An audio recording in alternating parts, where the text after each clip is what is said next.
My daughter's best friend showed up crying with boxes. One look inside and I knew everything. Turns out my daughter had an affair with her boyfriend. Now I'm struggling to understand how it all went wrong. So my daughter Tina has had this best friend Maya since she was 9. They were practically attached at the hip, honestly. I don't even remember a time when Maya wasn't around our house. If you came by on any random day, you'd find her there, just as comfortable as Tina.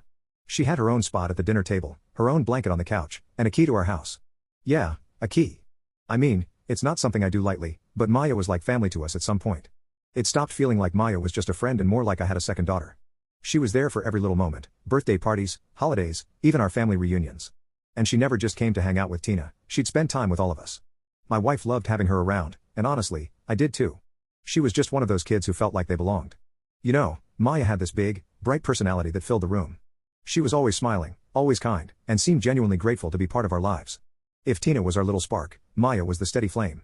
They'd spend hours together watching movies, talking about school, playing games, or whatever it is that teenage girls do. Their friendship was something I admired. It seemed like it would last forever. Now, Tina and Maya's personalities were a bit different, but they balanced each other out. Tina's more of a dreamer, sometimes a little impulsive, and Maya was the grounded one, the type who'd help Tina think things through. I'd always figured that Maya was a great influence on Tina because, honestly, I could see that my daughter sometimes got lost in her head. Maya was the friend who'd pull her back down to earth, keeping her level-headed. In fact, there were times when Maya would come over to the house even if Tina wasn't around. I'd come home from work, walk in, and there she'd be, chatting with my wife or hanging out with my younger son. At first, I thought it was a little strange, but Maya just fit in so well with all of us. She'd sit there at the kitchen counter helping with dinner or even doing her homework while we all went about our evening routine. I don't think any of us ever questioned it, we just accepted it. I mean, what kind of family wouldn't want a kid like her around? As the years went by, it became clear that Maya wasn't just Tina's friend, she was a big part of our family, and we treated her like it. She joined us on every family trip, even the family reunions. I remember one time at a reunion, Maya and Tina were playing some silly game with my younger nieces and nephews, and my mom, Tina's grandma, called Maya her other granddaughter. It was just that natural, like she'd always been part of our family tree. It wasn't only us who saw it this way, either. Maya's parents were lovely people, don't get me wrong, but they were always busy. They traveled a lot for work and weren't home much. From what I gathered, they weren't super close to Maya in the way we were with her. I think they liked knowing she had a second family she could rely on. Whenever I'd see them, they'd thank us for taking such good care of Maya and for treating her like one of our own. They were genuinely grateful, and I was happy to do it. Now, if there's one thing you should know about me, it's that I don't throw the word family around lightly, but Maya, she earned it. She was around for some tough times too. When my wife had surgery a few years back, Maya was right there helping us out. She'd bring over dinner, help clean up, even take care of the dog for a while. She didn't have to, but she did it because she cared, and it meant the world to us. Then there were the little moments that showed just how close they were. Tina once got really sick, like a bad flu that had her out for days. Maya stayed over for 2 nights just to keep her company, missing school just to make sure her best friend was okay. That's the kind of friend Maya was. She'd sacrifice her time, her own plans, just to be there for Tina and for us. Looking back, maybe I took it all for granted. I mean, I just assumed that friendship would always be there, strong and solid. Tina and Maya used to talk about their future, making plans as if nothing could ever get in the way.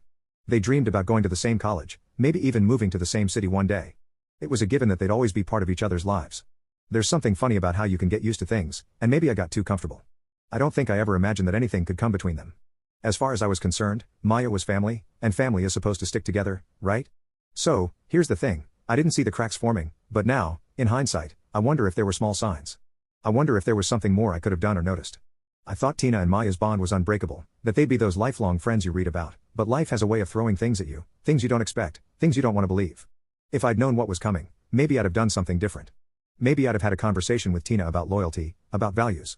But back then, there was no way I could have known any of this was going to happen. So, for those years, Maya was part of us, and we were her second family. I believed in her, trusted her, and I had no reason not to. She'd been there through thick and thin, always a stable presence. I never thought anything could shake that. So, a few months ago, Maya started dating this guy, we'll call him Jake.